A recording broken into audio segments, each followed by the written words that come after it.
Hello, dear student. How are you today? Open your book, page 95. Today we are going to speak about food, local food or traditional food of England. Let's start from exercise number 1. Look at the photo and read the description on an internet forum. What is the dish Lamorna describes and what is it made from? Сәлем құрметті оқушы, 8-ші сынып оқушысы. Бірінші тақырып, бізде 95-ші беттегі бірінші жаттығудан бастайтын болсақ, местный дейді ғой, жергілікті тамақ немесе ұлттық тағам туралы сөйлесетін боламыз.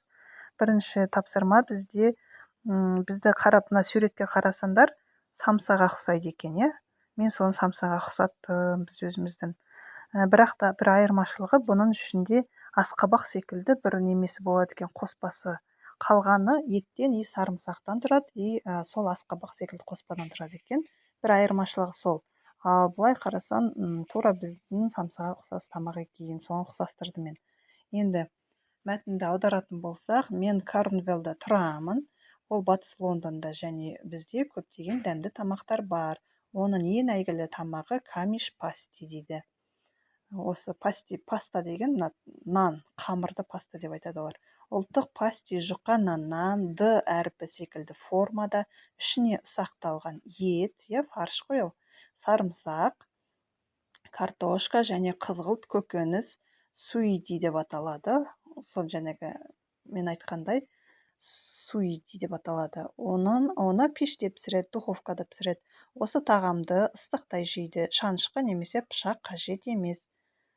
Көптеген жылдар бұрын жұмысшылар түскі асқа жеген, ал қазір туристер оны жағажайда жейді. Сен оны бүкіл Британиядан жей аласың, бірақ өкінішке орай ол Корнвеллда пісіріледі.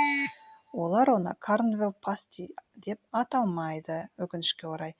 Жергілікті пісірушілер олардың ішіне неше түрлі салма салады, тауық етін, шұжық, сарымсақ та салады. Егер сен осы тағамды жегің келсе, Корнвеллға кел дейді. Осымен мәтін аяқталды. Екінші тапсырма бізде осыны оқы дейді, мәтінді қайтадан оқы. Қай параграфта айтылады дейді мына сөздер, ингредиенті қай параграфта айтылады? Бірінші параграфта where the food is from, қай жақтан келген, ол айтылмайды, бұның тарихы айтылмайды.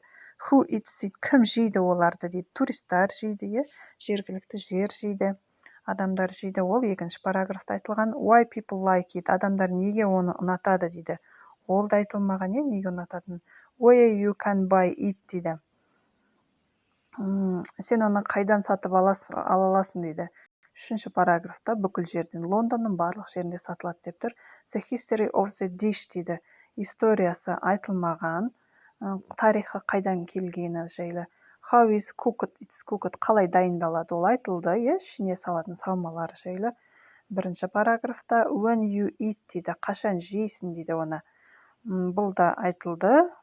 Бұны жағажайда жейді адамдар, бұрын түскі аста желінген. Екінші параграф. Келесі, how easy, difficult it is cooked дейді, қалай оңай және қиын желінеді деген. Жасалынады. Оңай жасалынады бұл. Бұл бірінші параграфта айтылған. Салмасын, нанның ішіне салмасын саласың, одан кейін оны духовкаға пісіресің деп. Бұл бірінші параграфта айтылған. Және де осының ішінде қай нәрселер мәтінде кездеспейді дейді. Мен оның тарихы және қай жақтан келгендігі жайлы мәтінде кездеспейді. Үшінші тапсырма, бұны мен жазып қойдым, тарихы және қай жақтан келгенді жайлы айтылмаған. Мына жерде why people like it, адамдар неге жақсы көреді дегенді қалып кетіпті мына жерде, себебі адамдар неге жақсы көреді? Дәмді болсын жақсы көреді, жалпылама. Келесі менде төртінші тапсырманы жасадым. Сөздерді қоямыз. Тиісті орынға сөздер қойдым. Serve деген береді, bake деген пісірілады, filled деген толтырылады, consists of деген тұрады, сол нәрседен, made in жасалады. Contain деген тұрады деген сөз. Алтыншы тапсырма бізде өзінің ұлттық тағам жайлы тамағынды жаз дейді. бесінші тапсырма план құр, жоспар, 6-шы тапсырма сол жоспармен өзің шығарма, кішкене эссе жаз дейді. Бұнда бізде ұлттық тағам бешбармақты жаздым. Бешбармақ ол қазақтың жақсы көретін тағамы дедім. Ол біздің ата-бабамыздан келе жатыр бешбармақ. Оның еттен тұрады және де қамырдан тұрады. Картошка, сарымсақ салуға болады ішіне.